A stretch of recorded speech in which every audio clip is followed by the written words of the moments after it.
Hérodote.net, Richard Schrander. Nous avons scindé cet enregistrement en deux, comme vous avez pu le constater, avec d'un côté l'historique pour comprendre pourquoi, effectivement, les tenants et les aboutissants de cette problématique de repentance. Maintenant, nous allons aborder avec Daniel Lefebvre le sujet même à la fois de son livre et de l'actualité, la repentance coloniale. Alors, depuis quelques années, on lit partout, on entend surtout au moment des élections, c'est vrai, des phrases comme repentance coloniale, on entend reconnaissance de crimes, devoir de réparation, etc. Comment est-ce qu'on en est arrivé à ces phrases, à ces mots un peu durs ou un peu nouveaux? Qu'est-ce qui s'est passé? Est-ce que c'est soudain ou est-ce que c'est lié à quelque chose? Comment vous expliquez ça? Ça n'est pas soudain. Je crois que la question d'ailleurs ne se pose, s'intègre dans une problématique plus large. Je crois que, au fond, ce qui a été un élément déclencheur, c'est la prise de conscience du génocide juif pendant la Seconde Guerre mondiale, de la Shoah. Très longtemps, au fond, l'histoire de la Shoah n'a pas été faite, ou elle a été faite, mais elle a été peu connue, et ça n'est que progressivement, pendant très longtemps, je veux dire, on a une histoire de la Seconde Guerre mondiale, ou une histoire de Vichy, qui est une histoire de combat de la résistance contre la collaboration, etc. Et au fond, la question de la déportation des Juifs, la question du rôle de l'État vichiste dans la déportation des Juifs a été minorée ou a été au fond peu étudiée ou en tout cas peu connue. Pardon, je vais vous couper, mais pourquoi concrètement? Parce qu'il y avait encore des survivants et que l'histoire ne se fait mieux que sans survivants, ou parce que... Je crois qu'il y a eu déjà une sorte de compromis qui s'est fait au lendemain de la guerre. La question, c'était en 1945 et dans les années qui ont suivi, de reconstruire la France. On ne peut pas reconstruire la France dans une atmosphère de guerre civile.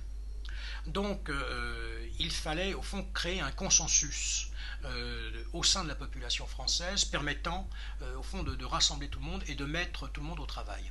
Et je crois que ce consensus a été le fait à la fois des gaullistes, du général de Gaulle en particulier, mais également de l'ensemble du mouvement gaulliste, et également des communistes, pour ne pas mettre de sel sur les plaies. Donc on a au fond présenté une version héroïque de la Seconde Guerre mondiale et de la population et de l'attitude de la population française à ce moment-là. Au fond, j'ai envie de dire que c'était presque, d'une manière ou d'une autre, tous résistants. Bon. Et cette histoire, je crois, a eu une fonction politique bénéfique. C'est qu'effectivement, ça a permis de recréer cette unanimité du peuple français, et ça a permis que la 4ème République a été une république exceptionnelle au niveau économique. La reconstruction s'est faite dans des conditions extrêmement rapides, mais avec un effort de travail considérable de la part des Français. Et puis cette histoire, évidemment, n'a pas tenu au-delà. Et elle commence au fond à se fissurer.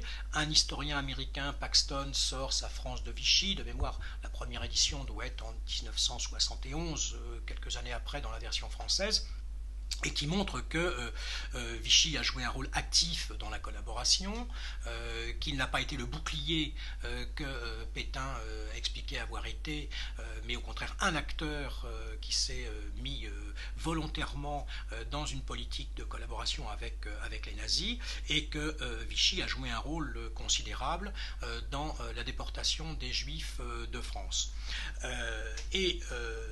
Évidemment, dans ces conditions, il y a eu une espèce d'introspection qui s'est faite en France. Les travaux ont été multipliés, et on a eu un effet inverse. Je pense par exemple à un film comme Le Chagrin et la Pitié. Au fond, on a montré toutes les vilainies, toutes les bassesses, toutes les faiblesses du peuple français à un moment donné. Et alors là, on est presque passé de tous résistants à je caricature évidemment, à tous collabos, les gens acclamant, on a des images de Parisiens acclamant Pétain encore en 1944. Et à ce moment-là, au fond, c'est la face noire de la France sous l'occupation qui l'a emporté sur la face glorieuse. Alors là encore, on était évidemment dans l'excès, mais je crois que ça a créé d'abord un sentiment de devoir de reconnaissance et de réparation. Il fallait multiplier les gestes à l'égard de la communauté juive de France qui avait été victime de cette politique de l'administration pétainiste. Évidemment, on sait bien aujourd'hui, les travaux, notamment d'Azéma, de Rousseau, etc., et de très nombreux historiens qui travaillent sur ces questions, montrent que la position des Français a été beaucoup plus nuancée, que leur opinion à l'égard de Pétain a évolué, et même évolué très vite, et qu'à côté de dirigeants de résistants qui ont résisté les armes à la main, on a une multitude de phénomènes de résistance beaucoup plus humbles, mais efficaces, qui a permis, en particulier, que, au fond, les 2 tiers des Juifs de France soient sauvés, ce qui est tout à fait considérable. Même si, effectivement, malheureusement, et là, l'État de Vichy, la police, la gendarmerie vichiste ont joué un rôle important, 1 tiers a subi les camps d'extermination et on est parvenu pour l'essentiel. Donc je crois qu'il y a eu cela, et puis le procès Papon, secrétaire général de la préfecture de Bordeaux pendant l'occupation, qui n'est pas à ce moment-là un fonctionnaire de premier plan, mais qui est quand même un haut fonctionnaire, qui témoigne d'un zèle indiscutable pour organiser les rafles de juifs, et y compris déporter les enfants avec les parents, ce qui n'était même pas exigé par les nazis. Le rôle de la police dans la rafle du Veldiv, des juifs de Paris qui sont arrêtés, expédiés d'abord à Drancy et pour la plupart ensuite déportés à Vichy. Tout ça évidemment a pesé très lourd dans cette mauvaise conscience des Français à l'égard de leur passé. Et puis au fond on est passé de Vichy à la colonisation. Le personnage de Papon lui-même s'y prêtait, puisque Papon, secrétaire général de la préfecture de Bordeaux pendant la guerre, c'est le préfet IGAM, donc inspecteur général de l'administration en mission de département de Constantine, pendant la guerre d'Algérie, et puis c'est le préfet de police de Paris, qui s'illustre notamment par la dureté de la répression contre la manifestation des Algériens de la région parisienne du 17 octobre 1961 et contre la manifestation également de Charonne. Donc le personnage lui-même, au fond, et dans le procès de Papon d'ailleurs, les événements de 1961 et 1962 sont évoqués comme pour créer une espèce de filiation à travers ce personnage entre le rôle de Vichy et puis le rôle de l'État français, mais pour le coup gaulliste, de 1961-1962 dans la répression contre les Algériens ou contre les militants, pour l'essentiel communistes, qui exigeaient la paix en Algérie. Et d'autres éléments ont joué, le contexte international, d'Urban par exemple, toute la question qui a ressurgi également de la traite négrière dans la période de la première colonisation jusqu'au fond à la loi les décrets de 1848 qui abolissent l'esclavage dans les colonies françaises. Tout ça a créé un climat où, au fond, la question coloniale s'est progressivement substituée à la question de Vichy et de l'occupation.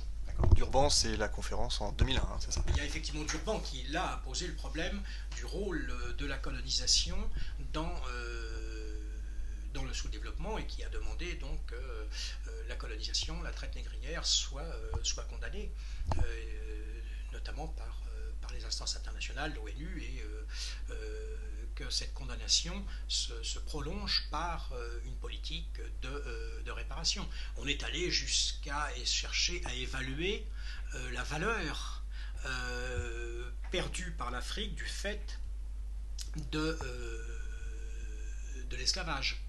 Et donc demander la compensation en numéraire, enfin même aux États-Unis d'ailleurs, même aux États-Unis ils ont eu. Alors le rôle des groupes afro-américains a été important de ce point de vue dans la mobilisation des communautés noires. Est-ce que c'est intéressant par exemple, c'est que toute une série d'États africains ont été extrêmement gênés par cette affaire et n'ont pas au fond insister sur Durban pour une raison simple, c'est que cette traite négrière est le fait aussi d'États africains. Il y a une très belle exposition au Quai Branly là, sur l'art royal du Bénin, absolument somptueuse. Mériterait d'ajouter une chose, c'est que cet art royal du Bénin repose sur la vente de captifs aux esclavagistes portugais par le roi du Bénin. C'est ça la problématique avec l'histoire, hein. Rien n'est tout blanc ou tout noir, tout est un peu... il y a des nuances, c'est comme ça. Est-ce que c'est une première dans l'histoire, selon vous, très moderne, finalement très contemporaine, de demander réparation? Ça a l'air d'être assez récent tout ça. On ne le faisait pas dans les guerres précédentes et dans les événements précédents. Alors, la tradition, évidemment, quand un pays est vainqueur à l'issue d'un conflit, c'est qu'il demande des indemnités. Alors l'indemnité, elle peut être territoriale, elle peut être pécuniaire, elle peut être les deux souvent. Ce qui change peut-être, c'est à l'issue de la Première Guerre mondiale, donc dans le cadre ce qu'on appelait les traités de Versailles, c'est qu'on a imposé effectivement des réparations à l'Allemagne pour toutes les destructions commises par le conflit. Donc là, on était entré dans cette idée de réparation à ce moment-là. D'où évaluation. D'où évaluation avec des conflits extrêmement importants. Qu'est-ce qu'il fallait indemniser, à quel niveau, comment l'Allemagne pouvait-elle payer, et est-ce que ces demandes étaient compatibles avec la réduction de son potentiel économique, commercial qui lui était imposé par ailleurs. Donc un débat extrêmement... qui se poursuit d'ailleurs, hein, un débat extrêmement vigoureux entre économistes. Keynes, par exemple, publie un de ses premiers ouvrages importants sur cette question, en désavouant d'ailleurs ces clauses du traité de Versailles. Donc je crois que là, le précédent, peut-être que des historiens spécialistes de périodes antérieures en trouveraient d'autres, je crois que le précédent, c'est le traité de Versailles. La nouveauté, c'est surtout l'opinion publique. Fait, mais, parce que... voilà. Mais la différence, c'est que le traité de Versailles, c'est 1919, donc on est tout de suite à la sortie de la guerre. En 1962, quand on signe les accords d'Évian, il n'y a pas de notion de réparation présentée par le FLN, par exemple. L'idée, c'était tout simplement que la France continue, au fond, les financements importants qu'elle faisait dans le cadre du Constantine, les continue dans le cadre de l'Algérie indépendante, qu'elle met à disposition par ailleurs toute une série de techniciens, d'enseignants, etc., pour aider l'Algérie à se développer. Mais on n'est pas du tout dans la problématique ni de l'excuse, ni de la réparation. Alors, qu'est-ce qui s'est passé? On va maintenant arriver dans la thèse. Pourquoi? Qu'est-ce qui s'est passé? Je crois que sur le fond, il y a du côté algérien un problème majeur, c'est que toutes les espérances nées de la guerre, nées des souffrances du peuple algérien, ont été très rapidement déçues. Le FLN avait promis le bonheur avec l'indépendance. Au fond, toutes les difficultés que rencontraient les Algériens étaient dues au colonialisme. Supprimer le colonialisme, l'Algérie et le peuple algérien va rentrer dans une période d'expansion, de croissance et de croissance partagée. La réalité a été tout autre. La réalité, c'est que, au fond, les richesses de l'Algérie ont été accaparées par une nomenclatura issue de la direction militaire de l'armée algérienne, qui a mis le pays pratiquement en coupe réglée. Alors que l'Algérie dispose de ressources pétrolières et gazières considérables, que la France achète ses productions plus chères que sur le marché mondial, et par conséquent qu'il y avait des possibilités d'investissement économique, mais aussi social, logement, santé, etc., école, eh bien, les Algériens ont été frustrés d'une bonne partie de ces richesses. Donc c'est constitué un mécontentement très fort, et on peut penser d'ailleurs que sur ce plan, les islamistes algériens se sont développés sur ce terreau de désillusion, de pauvreté et de sentiments effectivement de très grande frustration et de rejet de cette classe politique qui n'est pas au service du pays. Et du côté de la direction de l'Algérie, à partir de là, s'est posée une question de légitimité. Quelle était leur légitimité? Eh bien, dès l'instant où ils n'avaient pas de légitimité véritablement démocratique, leur légitimité, ils l'ont construite sur le mensonge historique. C'est-à-dire qu'ils ont construit une histoire fausse de ce qu'a été la colonisation française, fausse de ce qu'a été la guerre d'Algérie, et fausse du rôle qu'ils ont eu dans la guerre d'Algérie. Alors, on est sur le mensonge historique. Il est évident que si aujourd'hui, et ce mensonge historique est en train d'être très profondément écorné en Algérie même par des historiens algériens, il est évident qu'ils perdent un élément de légitimité très fort. Deuxièmement, les contentieux historiques avec la France ne sont pas des contentieux permanents, mais des contentieux ponctuels. On était chaque fois qu'il y a un élément, au fond, une crispation diplomatique entre les deux pays. Alors ces crispations ont généralement deux causes. Soit une question de politique migratoire, la France voulant réduire ou contrôler l'accès des Algériens au territoire national et les conditions de travail, etc., des Algériens en France, soit sur les questions du prix du gaz et du pétrole. Alors à ce moment-là, le contentieux historique intervient, au fond avec l'idée de la part des dirigeants algériens, c'est qu'en jouant la culpabilité française sur le passé, ils obtiendront des concessions plus grandes sur les points qui les intéressent. Alors comment ces thèses... Ça commence très tôt. Hein. Ouais, je comprends. Comment ces thèses arrivent en France finalement? Comment est-ce qu'on en arrive à, en France, demander que l'État s'excuse, etc. Alors, en France, je crois que c'est sans doute... l'affaire est compliquée parce que je crois que c'est sans doute lié à des débats sur des fragments de la population française qui sont liés à cette histoire. On va appeler ça les porteurs de mémoire si vous voulez, mais de manière beaucoup plus large. Alors, ça met qui en jeu?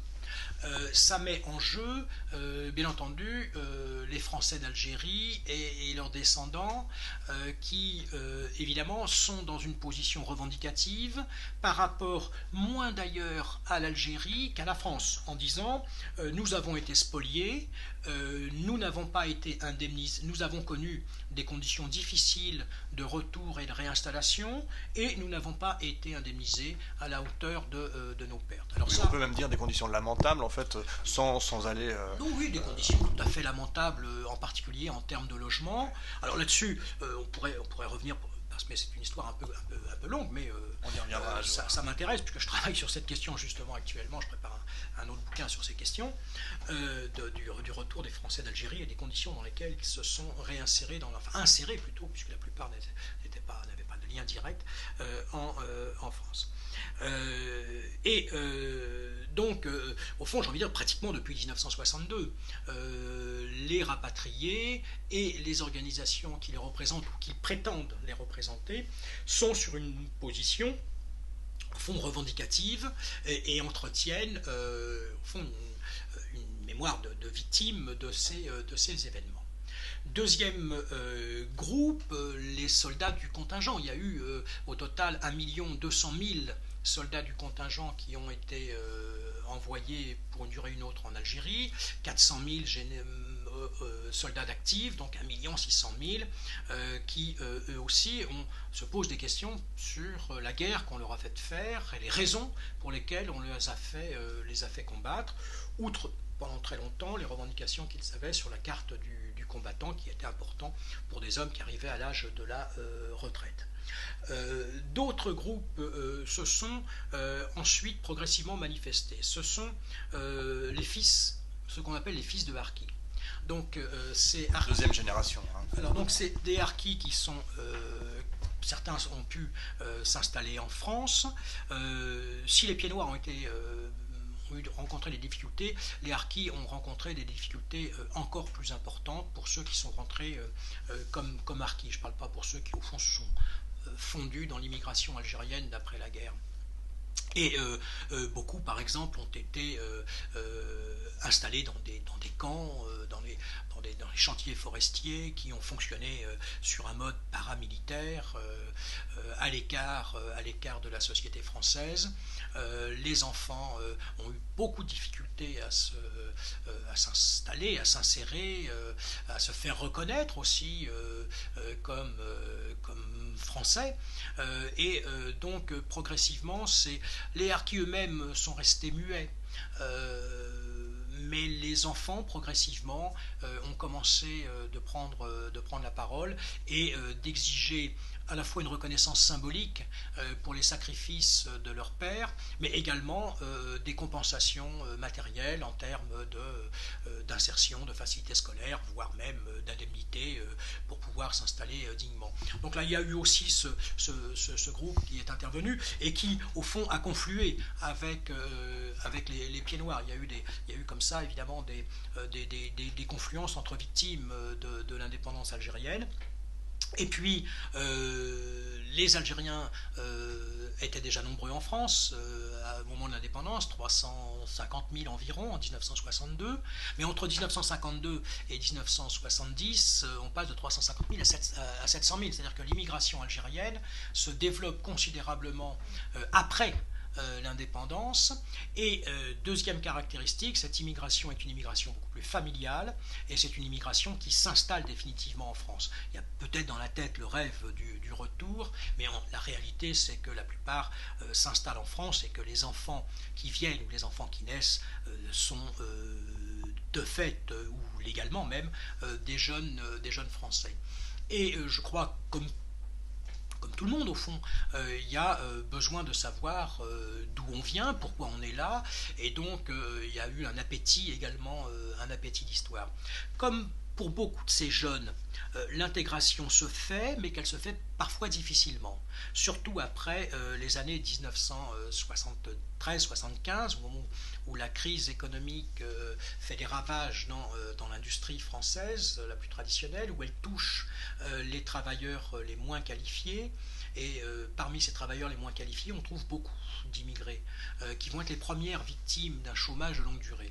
Il va y avoir donc une dégradation très brutale des conditions de vie de ces populations, aussi bien au niveau pécuniaire, c'est-à-dire le chômage longue durée, mais également moral, parce que être élevé dans une famille où le père est chômeur, où le père ne trouve pas de travail, où le père va de petit boulot en petit boulot, etc., soi-même, au fond, avoir une réussite scolaire meilleur qu'on ne pense, mais peut-être avec aussi des difficultés pour rentrer dans le logement, pour rentrer dans l'emploi, les choses qu'on connaît bien aujourd'hui, qui ont été bien étudiées, je crois, maintenant.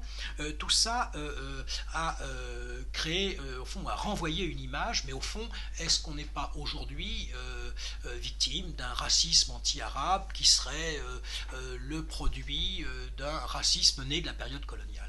Donc des questions légitimes qui ont été posées à un moment donné, et qui fait que ces jeunes aussi, au fond, se sont demandé, c'est leur manière au fond d'être entrés en politique aussi, hein.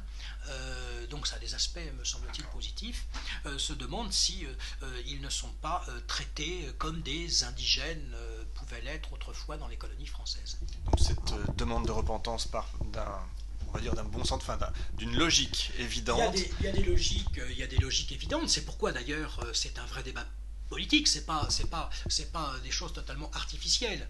Ce que je crois en revanche, c'est que c'est posé sur des bases historiques fausses et que c'est aujourd'hui instrumentalisé, soit par le gouvernement algérien pour l'essentiel, parce que vous n'entendez pas les Marocains, les Tunisiens, vous n'entendez pas les dirigeants africains, les Vietnamiens encore moins, poser ce genre de questions. Donc on a vraiment le sentiment qu'au niveau international, c'est un débat essentiellement franco-algérien, et en même temps, en France, c'est évidemment, je crois, instrumentalisé pour des raisons l'essentiel pour des raisons politiques.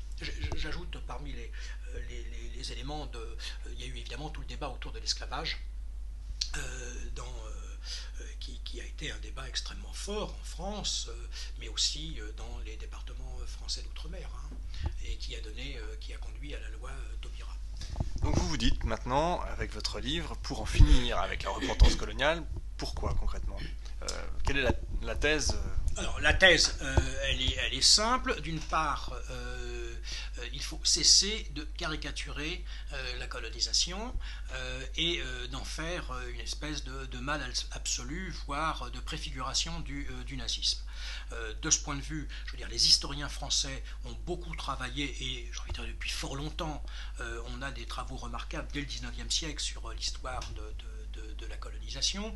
Ces travaux se sont considérablement développés depuis une trentaine d'années, une quarantaine d'années. Je veux dire, il faut lire Charles Robert Ageron en particulier, mais bien d'autres, qui montrent que la colonisation est une histoire extrêmement complexe, qui n'est pas à écrire ni en tout blanc ni en tout noir. Bon.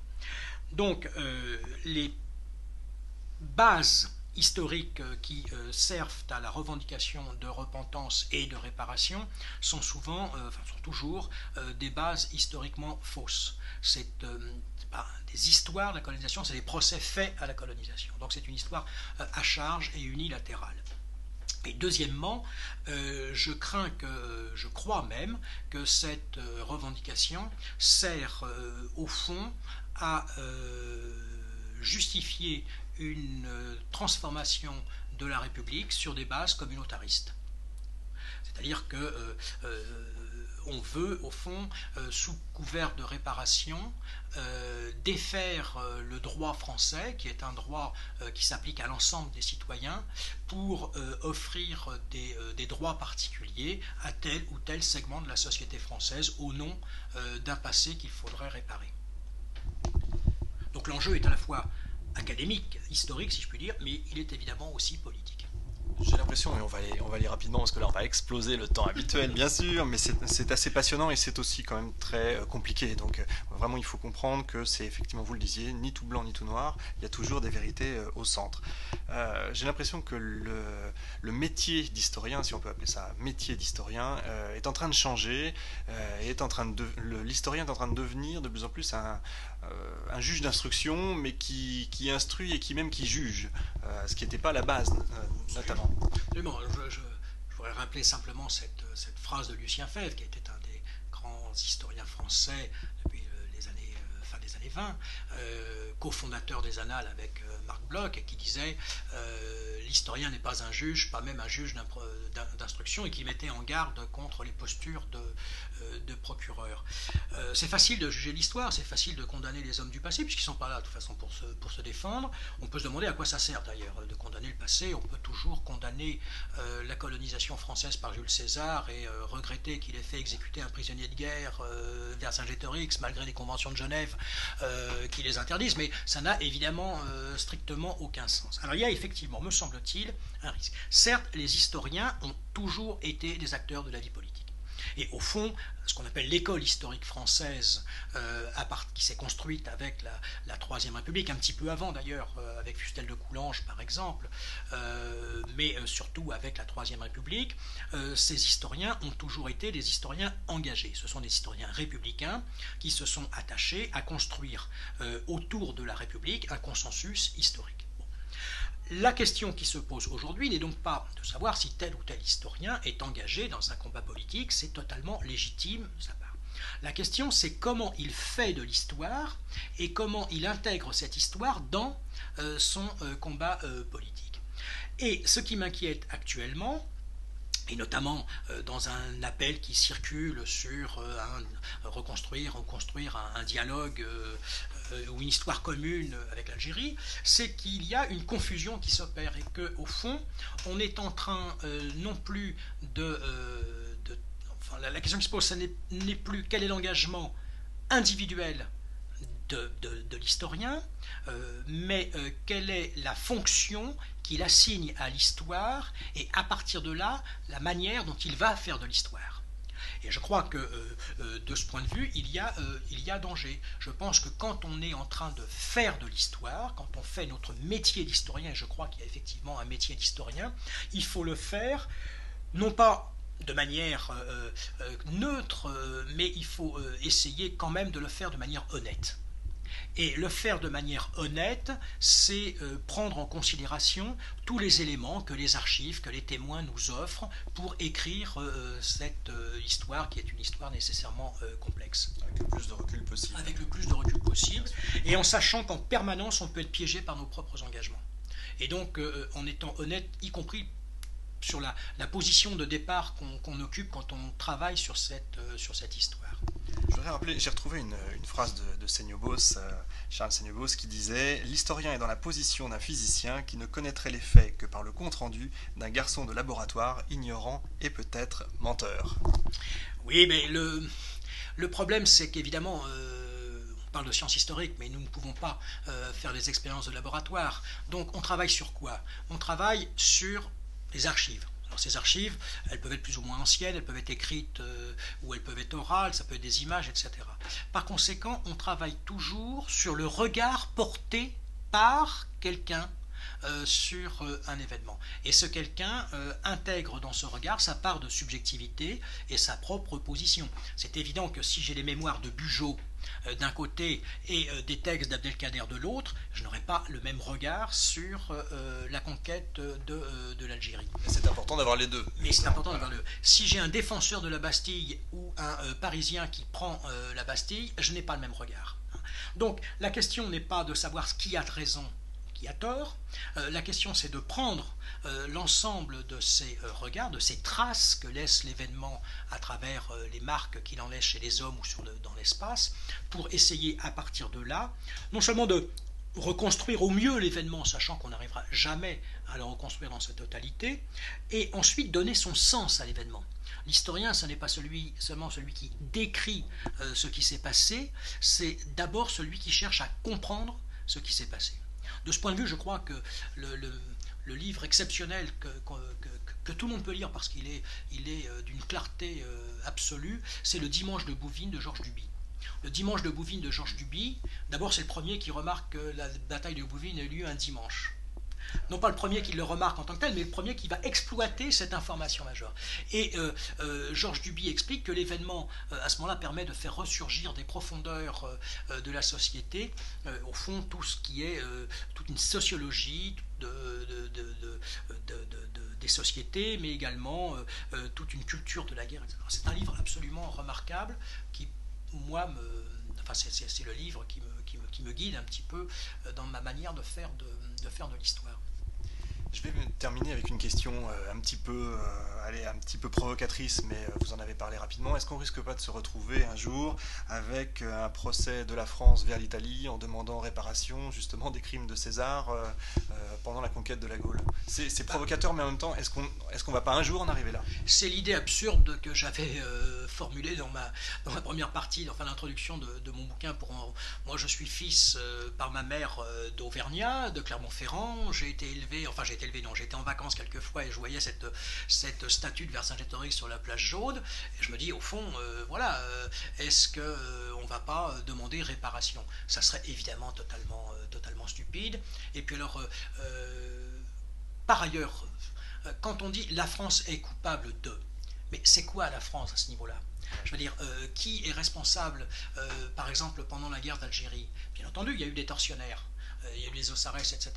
Mais il y a aussi des Odin, il y a aussi des Alleg, il y a aussi des Bourdais, c'est-à-dire des gens ou des Mauriac, des gens ou des Bollardières, etc., qui ont lutté qui ont lutté pour l'indépendance de l'Algérie, ou qui ont lutté contre les exactions protester contre les exactions de l'armée française. Je vais prendre l'exemple le plus paradoxal. Quand on demande réparation à la France en mettant en cause la France pour la déportation des Juifs. Mais les Juifs qui ont été déportés, certes, il y avait des Juifs encore des étrangers, mais il y avait beaucoup de Juifs français. Est-ce qu'ils sont responsables de leur propre déportation? Ça n'a évidemment pas de sens. Ouais. Un débat très très très difficile parce qu'évidemment il y a encore beaucoup de survivants de toutes ces questions, donc ça n'empêche pas qu'il y a effectivement des gens qui ont énormément souffert, ça c'est vrai, et ce qu'on peut dire c'est que c'est lamentable dans tous les sens, mais l'historien n'est pas là encore une fois pour juger, il y a eu des faits. Qu'il y ait des souffrances évidentes, que des souffrances continues du côté des Algériens qui ont perdu des proches ou qui ont subi des tortures de l'armée française ou qui ont subi des morts, parce que je veux dire, il est clair qu'une bonne part des Algériens tués pendant la guerre d'Algérie a été tués par d'autres Algériens, que ce soit en Algérie ou en France dans les règlements de compte entre FLN, MNA, etc. Qu'il y a eu des souffrances, c'est évident, qu'il y a un besoin de connaissance, c'est indiscutable, parce qu'au fond, que demandent les gens? Ils demandent de savoir. Vous prenez, je suis frappé par quelque chose, moi, vous prenez une catastrophe quelconque. Ce que demandent les gens d'abord, c'est pas une réparation, etc., c'est qu'est-ce qui s'est passé. C'est uniquement à partir d'une connaissance qu'on peut commencer, qu'on peut comprendre d'abord, et qu'on peut faire son deuil, ou en tout cas amorcer un deuil. Donc la question qui se pose à l'historien aujourd'hui n'est pas une question de reconnaissance, ni une question de repentance, mais une question de connaissance. Il faut que nous fassions notre travail le mieux possible, le plus honnêtement possible, le plus intelligemment possible, et qu'on mette cette connaissance à la disposition des uns et des autres, pour qu'ensuite chacun essaye de se positionner, de savoir où il est et où il en est par rapport à cette connaissance. Je crois que c'est la meilleure des conclusions. Daniel Lefebvre, merci beaucoup. C'est moi qui vous remercie.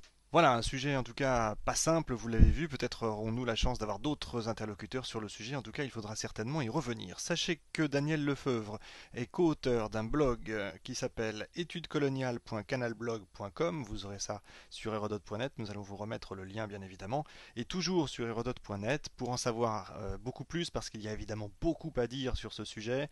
Si vous tapez Algérie dans notre moteur de recherche, vous tomberez sur énormément de notices concernant l'Algérie bien sûr, le manifeste du peuple algérien du 10 février 1943, le cessez-le-feu en Algérie, les Français débarquent en Algérie, etc. Vous pourrez vous refaire l'ensemble de l'historique, avoir les tenants, les aboutissants et l'ensemble des acteurs sur le sujet. C'est, vous l'avez compris, vraiment un sujet compliqué, un sujet difficile, parce qu'encore une fois, il reste des survivants et qui ont également des descendants. Il y a beaucoup de choses à dire sur le sujet. Est-ce que c'est terminé? Est-ce que ça va encore s'amplifier, continuer? En tout cas, sachez que dans le monde entier, même en Grande-Bretagne aujourd'hui, en Italie, même en Allemagne, même en Belgique, on commence à se poser la question de la repentance. Alors voilà, un sujet qui est de plus en plus à la mode, de plus en plus moderne, en tout cas pas si forcément nouveau que ça dans l'histoire, vous l'avez compris.